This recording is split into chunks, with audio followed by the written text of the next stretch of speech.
Il n'y a pas de problème. Je fais la présentation ou vous voulez que je réponde Vous faites comme vous voulez. Non, effectivement, le bouche à bouche, c'est pas ce qu'on conseille en premier lieu. En premier lieu, ce qu'on va conseiller, c'est justement de faire les compressions thoraciques, et c'est là-dessus qu'on va revenir sur notre diaporama. C'est ça qui est important, c'est de réagir le plus rapidement, de diagnostiquer, enfin de voir que la personne est en arrêt cardiaque. Comment on sait qu'elle est morte? Alors justement, si vous voulez, on peut lancer, parce que justement, qu'est-ce que l'arrêt cardiaque? Donc l'arrêt cardiaque, c'est justement l'absence de réaction. C'est ce qu'on vous montre souvent dans tout ce qui est reportage. C'est on va stimuler la personne en lui demandant de nous répondre. Bonjour, bonjour, répondez-moi. En la stimulant, on lui serrez-moi la main. Et puis effectivement, on va voir que la personne, elle est inconsciente et elle ne va pas réagir. Et ensuite, on va regarder si elle respire. Donc le but, c'est de voir si le thorax se soulève, donc c'est la poitrine qui va se soulever, ou si vous voyez un petit peu qu'il y a une respiration, si vous mettez un peu vos doigts sous le nez, vous sentez qu'il y a de la respiration, et si vraiment vous voyez qu'il n'y a pas, c'est de justement, et au moindre doute, de toute manière, même si, c'est de commencer justement les fameuses compressions. C'est d'abord, c'est ce que j'en... Si on s'est trompé, je pose la question au fur et à mesure. Si on s'est trompé, en fait, il respire, mais on pensait qu'il ne respirait pas, est-ce que c'est embêtant si on lui d'abord fait des débuter le massages massage cardiaque? Pas du tout, justement, au contraire, il faut débuter le massage cardiaque au moindre doute. Et puis, si la personne vient à se réveiller, justement, vous... Elle vous fout une baffe, et là, vous avez compris qu'il n'était pas mort. Et voilà, vous êtes compris et vous arrêtez. Mais non, justement, au contraire, au moindre doute, c'est ce qu'on va, nous, vous préconiser au téléphone, c'est au moindre doute, vous commencez le massage cardiaque, et justement, il y aura tout un bénéfice à le faire au moindre doute qu'à ne pas le faire, justement. On parlait de téléphone. Oui. Alors, il y a un débat à l'heure actuelle sur les numéros de téléphone. C'est que le 15, les pompiers... Je ne sais pas comment c'est chez vous. Nous, à Paris, c'est l'enfer. Mais il y a une guerre des numéros de téléphone, puisqu'on devait créer un numéro de téléphone commun, qui était 100, je ne sais plus comme 12, quelque chose comme ça. Et en fait, les pompiers ne veulent pas. Comment ça va se résoudre? On appelle qui aujourd'hui? Voilà, demain, vous êtes devant quelqu'un qui fait un arrêt. Vous appelez quoi? On appelle le 15. Le 15. Ouais. Donc, en fait, il y a deux situations. Ouais. Si on a besoin de secours, les secours, ça peut être le 18. Si on a besoin Quand vous dites secours, c'est secours si il y a le secours, c'est un chien qui est tombé dans la... Oui, ou vous êtes tombé sur la voie publique, ou voilà, on a besoin de secours, on peut faire le 18. Le 15, tout ce qui est urgence médicale et tout ce qui est situation de santé, c'est le 15 en premier. Alors, il y a effectivement une discussion entre le 15 et le 18, effectivement, mais nous, on préconise d'appeler le 15 parce qu'on est sur des situations d'urgence médicale. Si les gens appellent le 18, il y aura une interconnexion, parce qu'on est interconnectés. Ils vont envoyer des secours, ils vont envoyer un camion de pompiers avec des secouristes dedans, ils vont nous passer l'appel, et nous, on va prendre le relais, on va envoyer une équipe SMUR, et on va aider les gens à faire les gestes. Cette étape-là, elle peut prendre un peu de temps, surtout qu'on est dans des situations stressantes, on va reposer des questions que les pompiers ont déjà posées. Si les gens appellent le 15, on va faire la même chose, mais ça sera plus rapide. C'est-à-dire que, on va envoyer les secours, sans discuter, puisque l'arrêt est diagnostiqué. Nos assistants de régulation médicale sont formés à diagnostiquer l'arrêt. 2, on engage les secours, c'est-à-dire qu'on envoie les pompiers. Et 3, le médecin prend le relais tout de suite, ou s'il est occupé, les ARM, les assistants de régulation médicale, sont aussi formés pour prodiguer les consignes, pour aider les gens à faire les gestes au téléphone. Très bien, donc le téléphone, c'est simple et on vous explique. C'est le 15. Alors, qu'est-ce qu'on fait quand on est devant quelqu'un qui a un arrêt cardiaque? Donc, on a appelé le 15 immédiatement. On fait appeler le 15 parce que si on veut masser, on ne peut pas en même temps téléphoner et masser. Donc, on dit, vous appelez le 15 et moi je masse. Et alors, je fais quoi? Non, mais c'est justement ça, vraiment les 3 items qui sont très importants quand vous êtes face à quelqu'un qui fait un arrêt cardiaque. C'est justement alerter, donc c'est ce qu'on dit, c'est le 15 ou le 18, et puis le 18 rebasculera au 15 derrière. Et après, c'est de débuter justement tout de suite le massage cardiaque qu'on a évoqué avec les compressions thoraciques. Et alors le but, c'est soit vous êtes tout seul et donc vous massez et vous attendez l'arrivée des secours, soit vous êtes à plusieurs. Et à ce moment-là, il faut tout de suite commencer le massage cardiaque et demander à l'autre personne ou aux autres personnes qui sont avec vous d'aller chercher tout de suite un défibrillateur.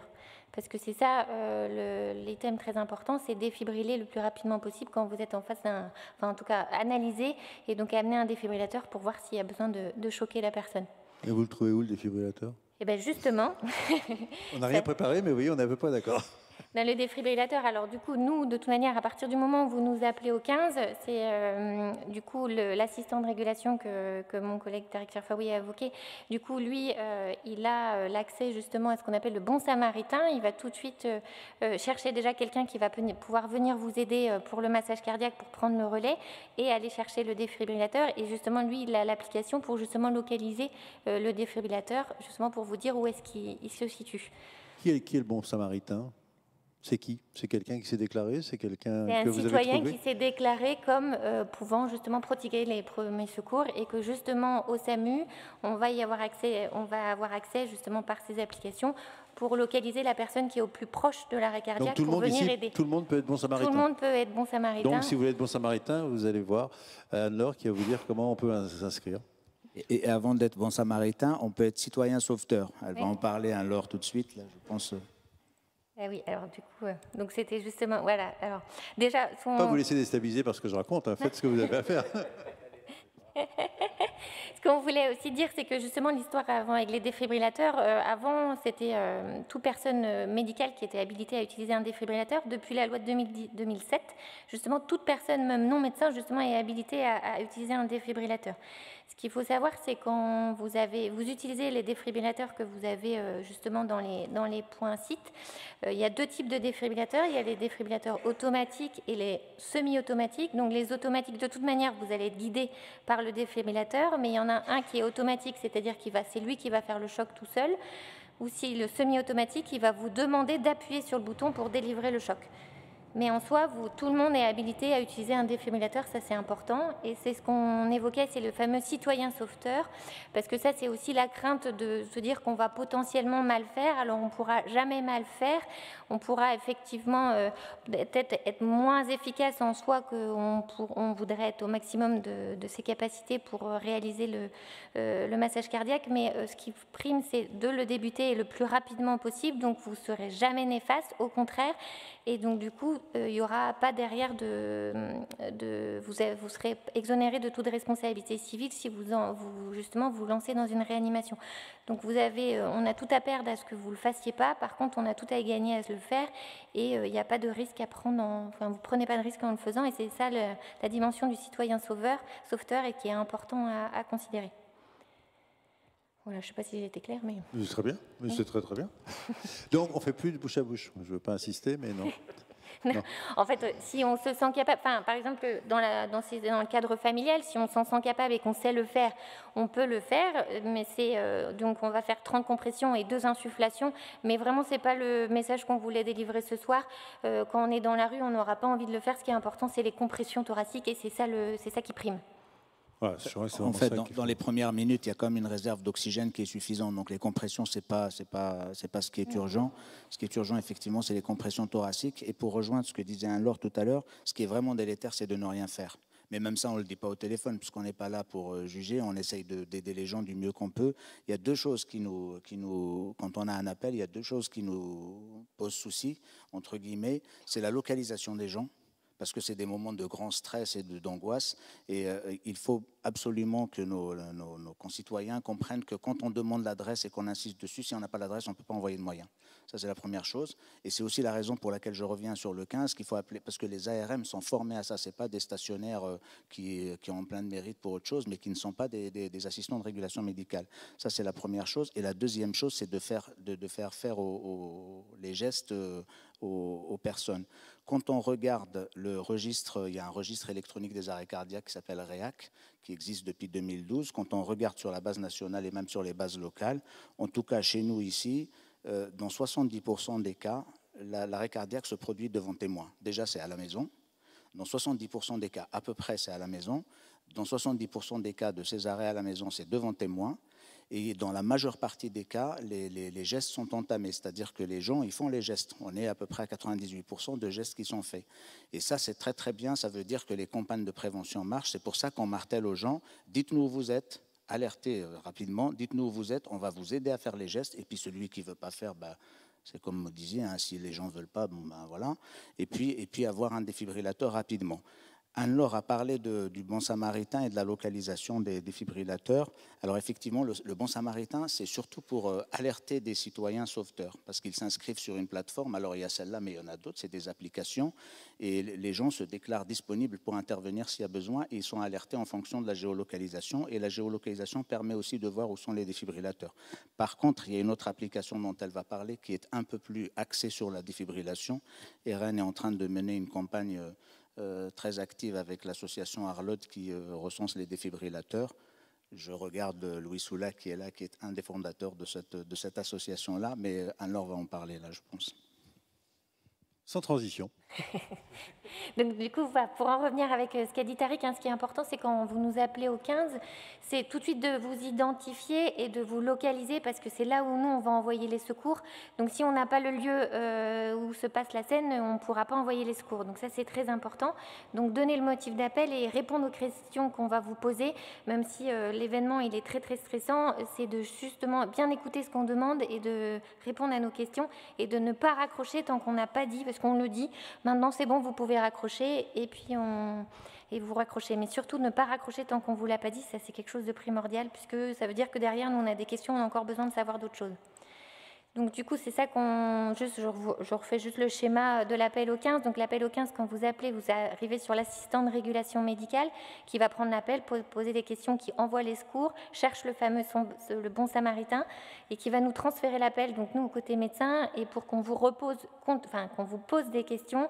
Alors c'est ça où des fois c'est un peu compliqué au niveau de la transition, mais si on vous passe au médecin, c'est vraiment parce que nous, on va poser d'autres questions dont on a vraiment besoin et on va poursuivre, on va guider la réanimation. Aussi, l'assistant de régulation aussi peut vous guider à la réanimation, mais généralement, on le fait côté médical. Donc voilà, et donc du coup, on envoie les secours et évidemment l'équipe médicale qui va arriver vous aider.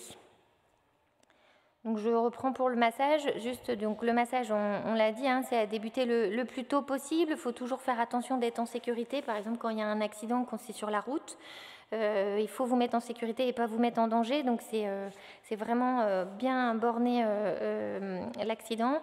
Faire les compressions thoraciques, donc on a dit 100 à 120 par minute. Et ce qui est important, c'est toujours les bras tendus au milieu du sternum et avec une personne qui est à plat dos. Il faut, par exemple, quand l'arrêt cardiaque se passe dans le lit, il faut bien mettre la victime, la personne qui est en arrêt cardiaque au sol parce qu'il faut que ce soit vraiment un plan dur derrière pour que le massage soit efficace. Si on casse des côtes? C'est pas grave. Ce qu'il faut, c'est masser. Et surtout jamais s'arrêter si vous êtes seul, c'est ce qu'on parle de défibriller, mais si vous êtes seul, il ne faut jamais vous arrêter jusqu'à l'arrivée des secours et c'est le pompier qui va vous dire « je suis prêt, je prends votre relais » parce que aussi le réflexe, c'est les pompiers sont là ou le SAMU est là et on lève les mains et on arrête. Non, il faut vraiment toujours continuer le massage, même si on sait très bien que c'est une activité physique importante. Il ne faut jamais arrêter et le pompier va vous dire « je suis prêt à prendre votre relais » et vous lâchez... Vous arrêtez le massage cardiaque, mais jamais arrêter tant qu'on ne vous l'a pas dit qu'on prend votre relais. Et si vous êtes à plusieurs, ça, nous, au téléphone, on le demande toujours, c'est à changer toutes les 2 minutes, parce que vraiment, c'est très, très physique. Donc, du coup, quand on est à plusieurs, on change toutes les 2 minutes et on donne le tempo comme ça pour qu'on soit le plus efficace possible. Je peux poser une question? Ah oui. Quelle est l'efficacité de tout ça? Est-ce qu'on a des chiffres un petit peu sur l'efficacité, 1, du massage cardiaque, 2, des défibrillateurs automatiques? Alors, des ressuscitations, comme on dit. Oui, alors sur le massage cardiaque, de toute façon bien conduit, on sait que c'est 20 à 25% du débit cardiaque normal, mais bon, ce qui est délétère, c'est encore une fois de ne rien faire. Sur la défibrillation, je vais répondre de façon dissociée. Nous, on fait à peu près, sur la base réac, là, on doit être à peu près à 3000 arrêts cardiaques depuis le début de la base, depuis 2012. Ce que je peux vous dire, j'ai pas les chiffres actualisés là. Ce que je peux vous dire, c'est que la majeure partie de ceux qui sont massés tout de suite et qui sont défibrillés dans les délais récupèrent, ça c'est sûr. Ceux qu'on ne récupère pas, c'est quand il y a de la latence et qu'on dépasse les 5 minutes de nos flots, c'est-à-dire la période où on ne fait pas de compression. Dès qu'on dépasse 5 minutes de nos flots, le pronostic est redoutable. Et même nous, on se pose des questions. Alors si en plus il n'y a pas eu de défibrillation et si on arrive sur un rythme qui n'est plus choquable parce qu'on a passé les 10 minutes, on sait, c'est ce qui est écrit, que les rythmes choquables, si à chaque fois qu'on retarde d'une minute la défibrillation, on perd 10% de chance. On fait le calcul, à 10 minutes, on est à 100% de chance de ne pas récupérer ou de malchance. Mais donc, quand on arrive sur un rythme qui n'est pas choquable, qu'il n'y a pas eu de massage et que ce no-flow est supérieur à 5 minutes, le pronostic est redoutable. Si on a en plus un terrain avec des pathologies et de la comorbidité, ces patients-là, malheureusement, on ne les récupère pas. Par contre, si on a massé tout de suite, si on a alerté tout de suite et si on a défibrillé rapidement, ceux-là, on les récupère. Comme je vous dis, je n'ai pas forcément de chiffres à vous donner exact là. Après, bon an, mal an, on fait la même chose que le reste de la France. Hein. On est entre 5 et 10% de gens qui sortent à 30 jours bien, avec un bon pronostic neurologique. Et malheureusement, ce chiffre, on n'arrive pas à monter, mais on n'arrive pas à monter parce que, justement, il faut qu'on continue ces campagnes pour expliquer aux gens qu'il faut alerter, qu'il faut masser et qu'il faut défibriller. Je voulais juste rebondir sur ce que disait Anne-Laure tout à l'heure sur les gestes guidés. Parce que je dis ça parce qu'on va solliciter les gens s'ils veulent bien. Encore une fois, nous, on est là pour aider. On a aujourd'hui un nouvel outil en régulation qui est la visio qu'on n'avait pas avant, qui nous sert à plein de choses et qui nous sert aussi à faire des gestes guidés par téléphone. Et on l'a testé sur des situations de réanimation cardio-pulmonaire. Je peux vous dire que c'est assez impressionnant parce que pour l'avoir vu en régulation, on a fait faire des gestes à un groupe où il y avait un arrêt cardiaque en leur disant mettez-vous à côté, le bras entre les cuisses, à genoux, les bras bien tendus et tout ça. Et après, on a fait allumer la caméra parce qu'il y avait du monde. Donc, on a dit, s'il y a une caméra, on va vous aider encore mieux. Si vous voulez mettre la caméra, on va regarder. Quand ils ont mis la caméra, tout ce qu'on leur a expliqué, j'ai vu, moi, la personne qui faisait la réanimation cardio-pulmonaire, elle était sur le ventre du patient et elle était en train de faire les compressions thoraciques. C'est-à-dire que l'explication qu'on a donnée et ce qui a été fait, c'était un peu... Donc, cette solution de visio, elle est quand même importante pour bien guider les gestes. Le but, ce n'est pas de faire des super réanimateurs. Le but, c'est qu'il n'y ait pas de no-flow, en fait. Il faut qu'il masse, même si ce n'est pas bien fait.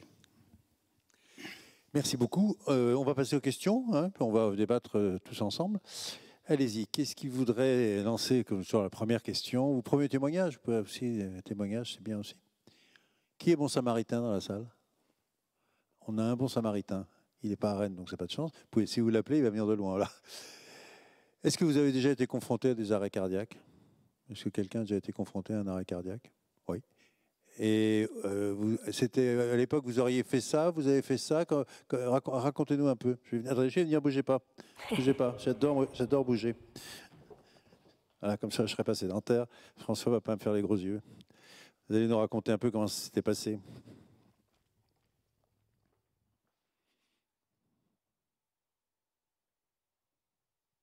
Oui, merci. Ça m'est arrivé en 2012. C'était tard la nuit, 3 heures du matin, une voisine. Donc je suis allé, j'ai descendu pour l'aider. Les voisins, ils ont appelé les secours, bien sûr.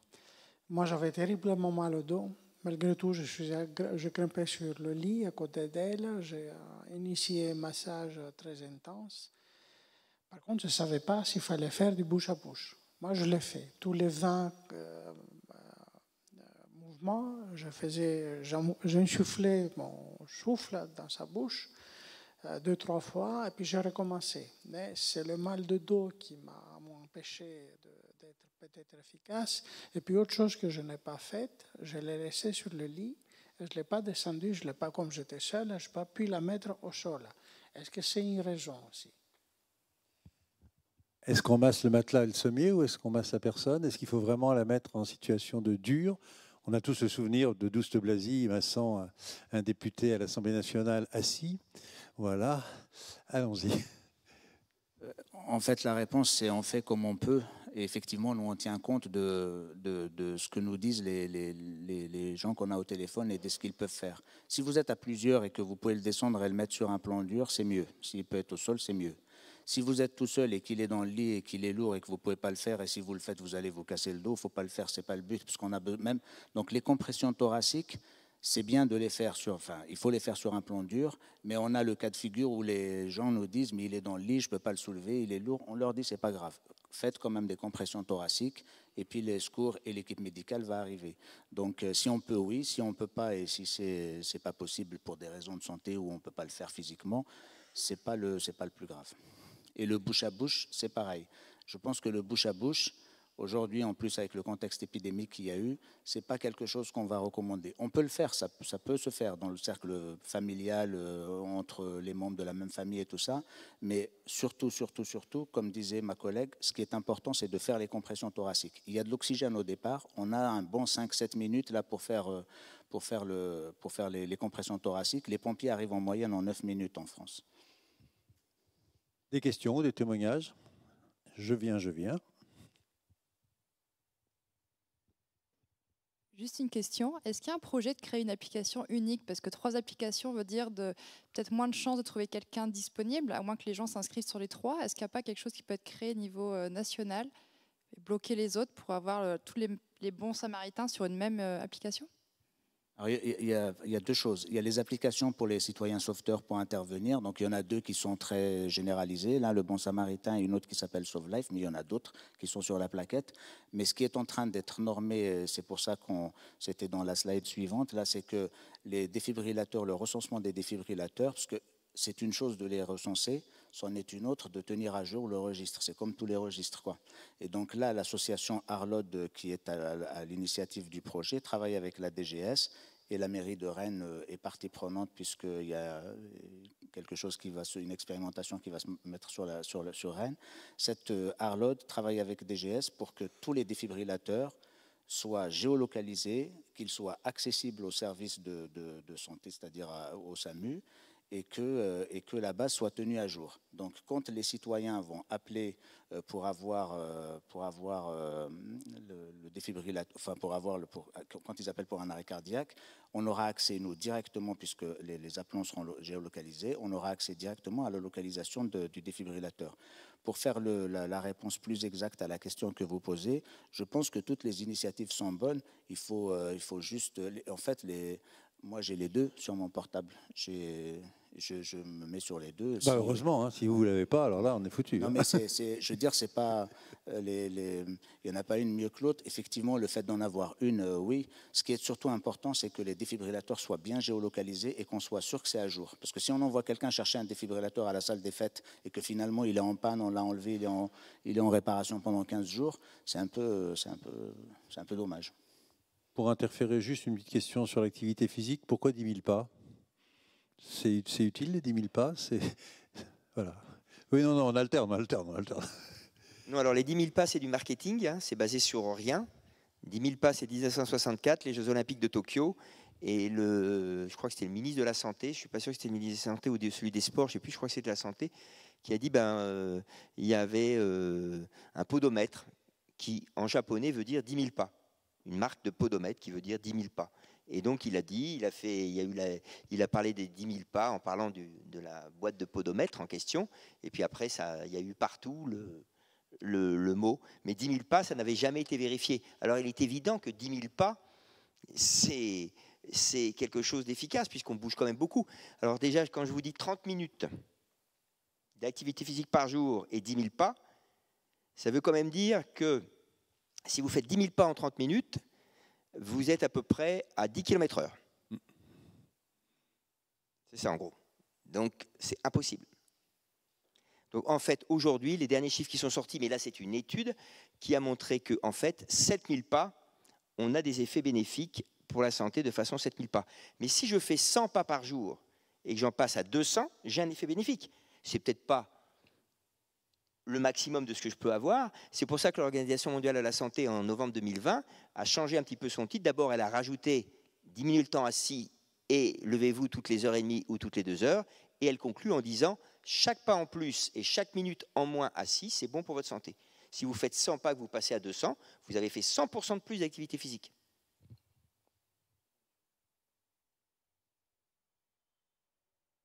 Donc j'ai fait partie de Sauve Life, dans le but d'aider, d'amener la pierre à l'édifice. Et j'ai eu plusieurs appels. Et la plupart des premiers appels que j'ai eus se sont éteints durant ma recherche de l'endroit où je devais aller. Et il y a eu un appel qui, lui, en fait, était normalement la zone pour laquelle on est appelé est assez proche. Et on va toujours à pied. Et donc, la fois où j'ai été appelé, où j'ai vraiment intervenu, en fait, je me suis retrouvé à courir pendant environ 1,5 km. Donc, je suis arrivé. La dame qui avait appelé les secours m'a dit où c'était. J'y suis allé. Donc, on m'a indiqué ce qu'il fallait faire. La personne était une personne qui était au sol, qui était blanche. Depuis, on voyait bien qu'elle était blanche et qu'il y avait... Donc, j'ai fait les massages cardiaques pendant longtemps. Et donc, la situation était vraiment très triste. L'ensemble était très triste. Et donc, les pompiers, enfin pas les pompiers, le SAMU est venu et donc a pris la relève. Donc moi, j'ai tout de suite compris que la dame était décédée. Hein. Et donc c'était j'étais un peu traumatisé par l'événement. Et donc je suis reparti. Et puis en fait, deux choses en sont restées. D'une part que j'avais été totalement inutile. D'autre part que j'avais vraiment eu l'impression de même pas savoir ce que je faisais. Hein. Et par la suite, j'ai vraiment ressenti le besoin. Je me suis dit, je peux pas intervenir, je peux plus intervenir sans moi-même être aidé pour bien intervenir et pour savoir que même si j'interviens pour rien, je suis quand même intervenu. Donc du coup, j'ai eu d'autres appels et vraiment j'ai été freiné moi-même dans mon élan d'intervenir. Voilà. Et donc je ne sais pas ce qu'on peut faire pour redonner de la confiance, pour pouvoir... Voilà. Remotivons. Allons-y, Tariq. Déjà, il faut le faire, hein. Il faut s'inscrire aux associations. Alors, votre question, elle est très pertinente et la réponse, elle est très simple. Il y en a plusieurs, vous les voyez sur la slide. Là, je ne vais pas les détailler l'une par rapport à l'autre. Ce qu'il faut savoir, c'est que dans ces applications-là, il y en a certaines, elles vous demandent quel est votre niveau de connaissance des gestes de survie et est-ce que vous avez fait une formation et tout ça avant d'être inscrit. Voire même, elle impose qu'il y ait un niveau minimal pour être inscrit. Alors, dans l'inscription, il ne s'agit pas juste d'apprendre à faire des compressions thoraciques et attendre le SMUR et tout ça, mais c'est aussi de préparer les gens à la situation. C'est sûr, hein, on vous appelle, c'est un arrêt cardiaque, on intervient beaucoup et malheureusement, on en récupère peu, sauf, comme je disais, ceux qui sont massés tout de suite, défibrillés tout de suite. Ça, c'est la première chose. Donc, toutes les associations, toutes les applications n'exigent pas ça. Il y a des associations, enfin, il y a des applications, pardon, où vous pouvez vous inscrire pour faire citoyen sauveteur sans avoir aucune obligation de formation. Nous, ce qu'on pourrait préconiser, c'est de dire que ces applications-là, elles sont utiles. Alors peut-être que demain, ça va évoluer, il va y avoir un cadre juridique un peu plus qui clarifie un peu plus les choses, mais il faut que ça soit doublé effectivement de... Alors il ne s'agit pas d'aller faire une formation très longue, mais il y a des formations qui sont assurées par des associations, par des organismes qui montrent les gestes, et ça se fait sur 1 heure ou 2. Quand on installe des défibrillateurs, en général, il y a ce genre d'information qui est donnée à la population, et quand c'est donné, on en profite pour expliquer et pour expliquer un peu aux gens sur quoi ils vont arriver, quoi. Parce que vous arrivez, vous avez la famille autour, ils sont en train de hurler, il y a un décès, vous n'avez pas l'habitude, c'est très compliqué. Mais en même temps, si on ne le fait pas, on réduit quand même le... Donc il faut continuer à le faire, mais il faut se former peut-être un minimum ou avoir une information ou choisir les applications qui incitent à avoir cette information-là avant d'être citoyen sauveteur sur l'application.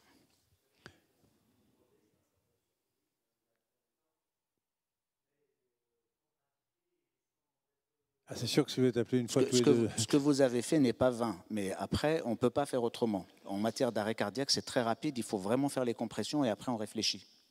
Sophie, oui, pardon, François.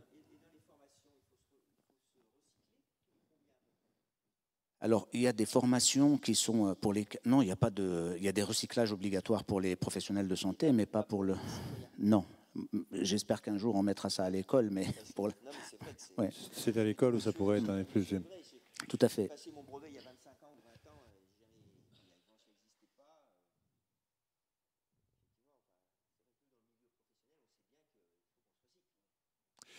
Sophie, pour changer un petit peu de registre, c'est quoi une bonne activité physique? Qu'est-ce qu'il faut que je choisisse?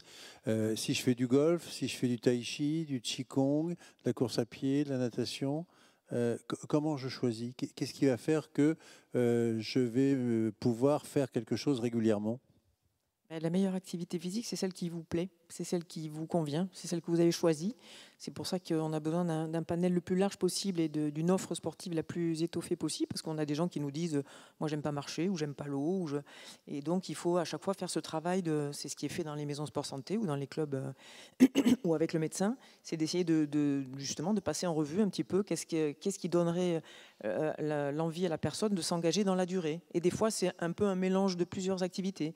C'est aller faire 1 heure de gym, mais à l'occasion occasions, on rencontre des gens avec qui on va pouvoir faire un petit groupe de marche. Il y a des gens qui aiment le panachage, il y a d'autres qui vont s'enticher d'une discipline, qui vont la découvrir des fois à l'occasion d'une maladie, justement. Mais la bonne, c'est celle qui correspond à ce qu'on peut faire physiquement, et puis celle qui nous plaît, dans laquelle on s'inscrit dans la durée. Alors, on parle de bénéfices physiques, mais est-ce qu'on ne devrait pas évoquer aussi le bénéfice psychologique, voire social? Oui, bien sûr. Alors ça, c'est très net chez les personnes âgées. Il y a beaucoup les maisons sport santé et les clubs sport santé ont beaucoup de créneaux. Il y a une majorité de gens qui ont plus de 60 ans dans ces créneaux-là. Et c'est un des effets principaux d'ailleurs recherchés, c'est le bien-être et c'est aussi le lien social. C'est notamment dans les campagnes un peu reculées. C'est souvent le seul rendez-vous qu'ont les gens pour sortir un peu de chez eux.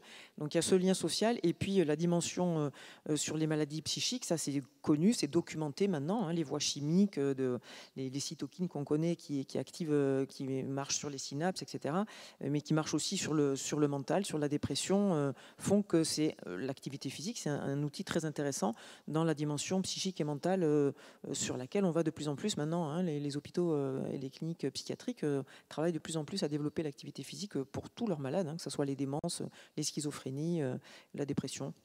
François, il y avait, je crois, une expérimentation aussi qui se fait à Rennes, une étude pas inintéressante sur des quartiers où on cible des quartiers moins favorisés. Oui, alors d'abord, pour compléter ce que disait Sophie, se rappeler que la santé, contrairement à ce que beaucoup de gens croient, et beaucoup de médecins, c'est pas ne pas être malade.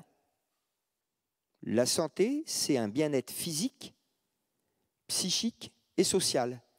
C'est-à-dire que nous, médecins, pour que mon patient soit en bonne santé, en fin de compte, c'est là où on retrouve la qualité de vie dont on parlait.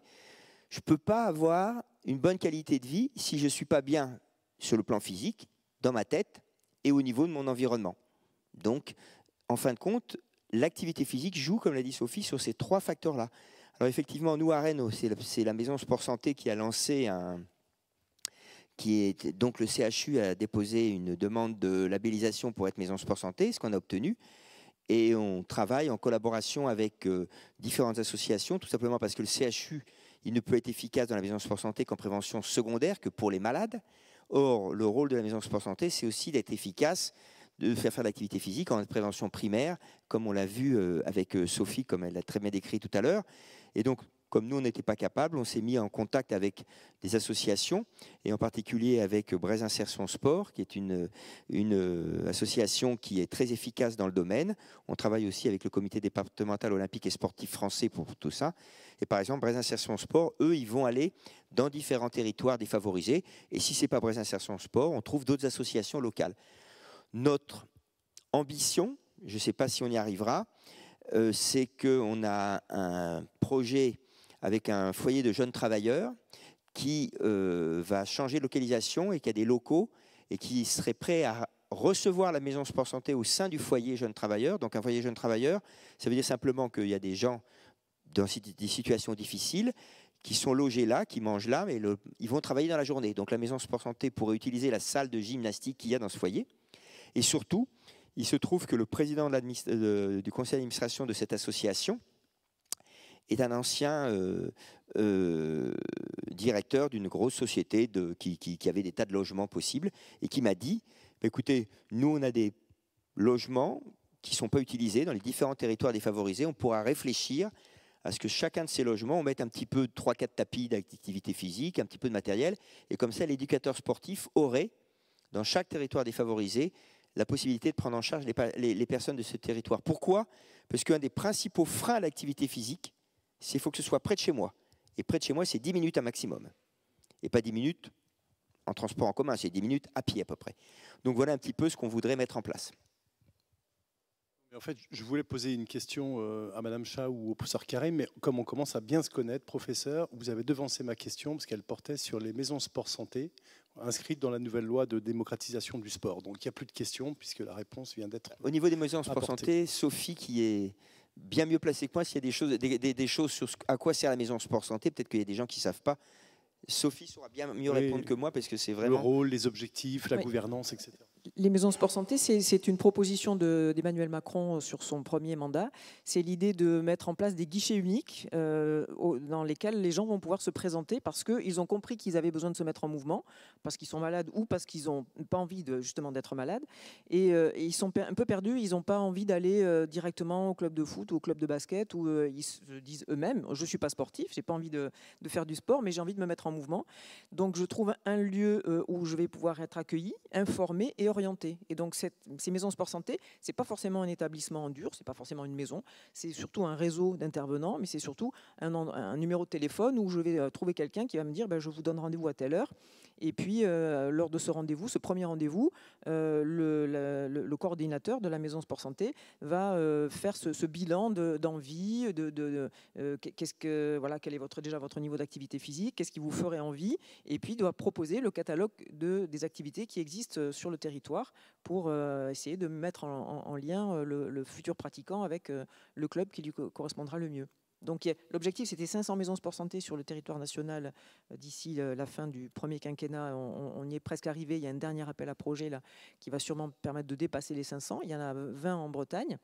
Et l'idée, c'est d'en avoir, de mailler le territoire de manière un peu harmonieuse. Mais voilà, l'idée, c'est que chaque personne sur le territoire breton et partout en France puisse trouver une maison sport santé pas très loin de chez lui pour pouvoir obtenir ce service. Le modèle de financement ? Alors le financement, c'est une grande question. Le financement, c'est alors pour une aide au démarrage, il y a des subventions à la fois du ministère de la Santé et du ministère des Sports, puisque c'est un coportage de ces deux ministères. Et puis ensuite, ce que le gouvernement a un peu en tête, c'est aussi de mobiliser l'argent des mutuelles, parce qu'il y a de plus en plus de mutuelles de santé qui s'engagent sur le remboursement de la pratique d'activité physique pour les gens déjà en ALD. Il y a plusieurs mutuelles qui remboursent.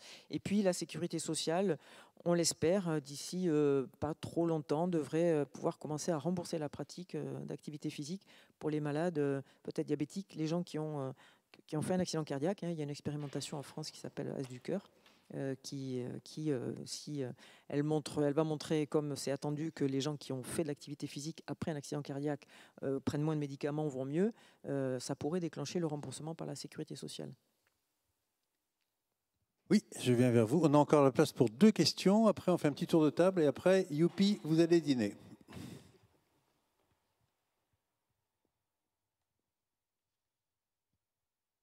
Bonsoir, merci. Monsieur Patro, ASPTT Rennes. C'est une question plutôt à l'attention de Madame Chat, j'imagine.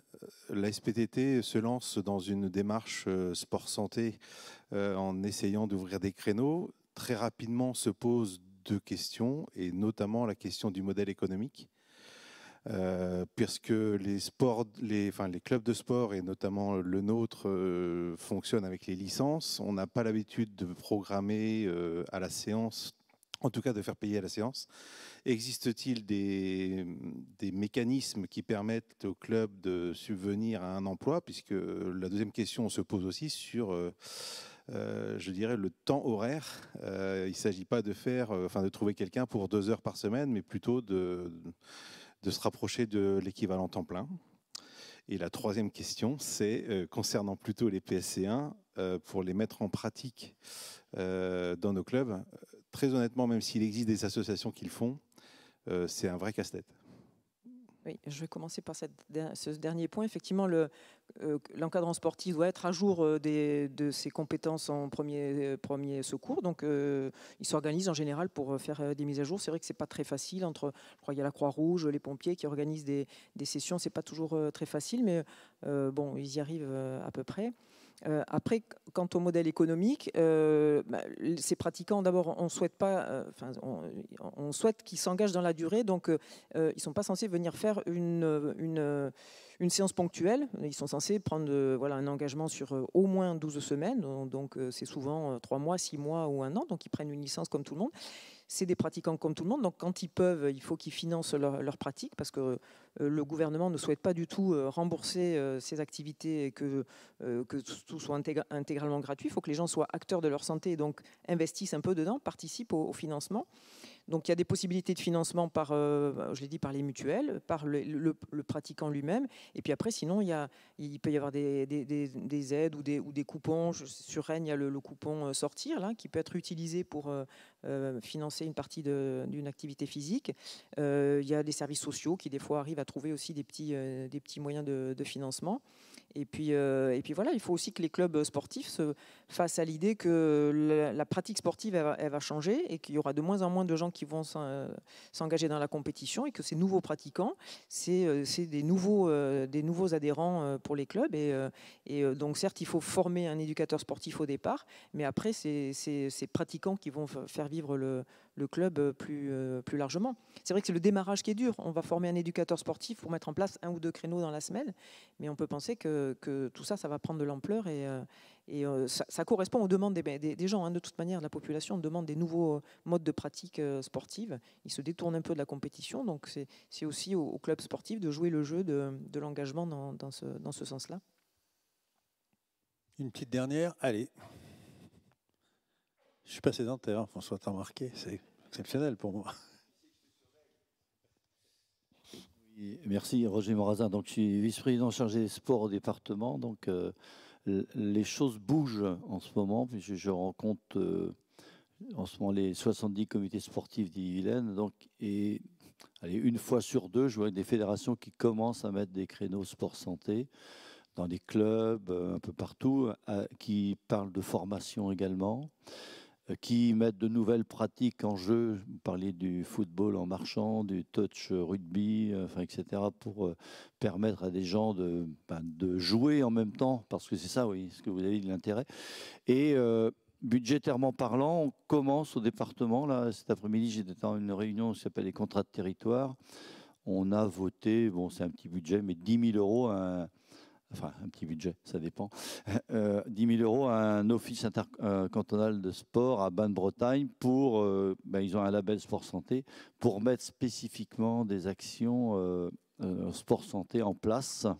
Donc en tout cas, nos éducateurs sportifs, on en a 18 sur le département, c'est peu mais beaucoup aussi, mais je les ai tous rencontrés. Et dans les missions qu'on leur donne notamment, c'est pas d'être des prestataires de sport compétition, c'est de devenir des prestataires dans le sport santé, handicap évidemment, insertion, mais souvent l'insertion rejoint la santé aussi, voilà, tout ça se combine. Donc voilà, les choses évoluent et au niveau du département d'Ille-et-Vilaine, on commence à les accompagner financièrement.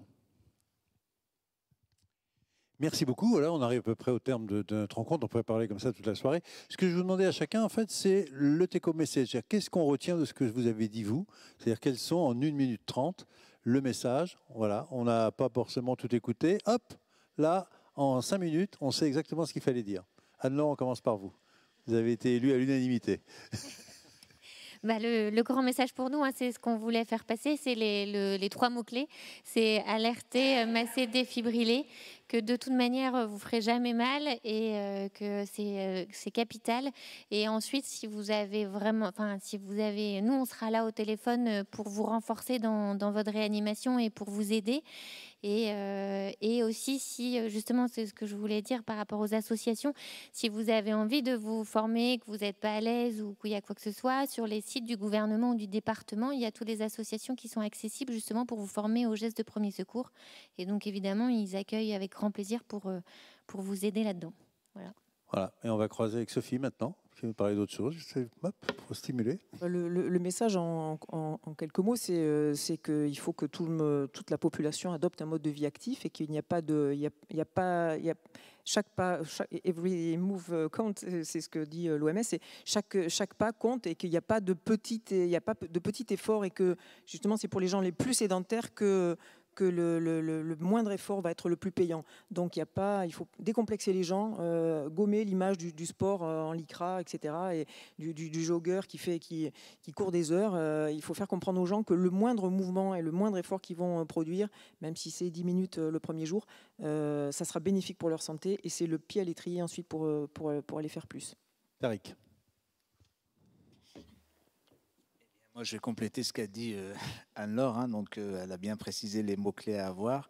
Moi, je rajouterais 3 points. Le premier, c'est que tous les numéros sont bons, puisque vous en aviez parlé, mais le 15, c'est quand même le numéro pour les urgences médicales et pour la santé. Ça, c'est le premier point. Le deuxième point, la loi a démocratisé l'utilisation du défibrillateur, parce que c'est important de l'utiliser. Et le troisième point, la loi protège le citoyen sauveteur. On ne fera jamais mal si on fait des gestes de survie. Vous ne serez pas tout seul, vous serez guidé par les équipes du SAMU. Et donc, voilà, le contexte législatif est là. La formation, alors, on a parlé. Et puis le 15 pour les urgences médicales et pour la santé. François, le mot de la fin. Bien, moi, ce que j'aimerais qu'on retienne, c'est que, en fait, notre santé dépend de nous. Hein, il faut arrêter de penser toujours que la santé dépend de mes parents, dépend de l'environnement, que j'ai pas eu de chance. Ma santé, elle dépend de moi et je dois en prendre soin. Ça, c'est déjà le premier message que je ferai passer. Parce que si j'en prends soin, je ne vais pas tomber malade. Deuxième message, c'est si jamais je suis malade, il faut que médecins et malades, on change de paradigme. Avant, on disait aux malades, reposez-vous. Maintenant, on leur dit, bougez.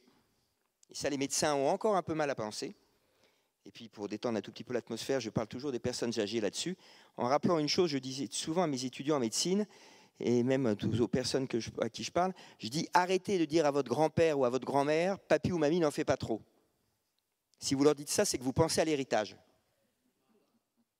Par contre, vous pouvez quand même aider papy ou mamie à desservir la table, ça c'est de la politesse.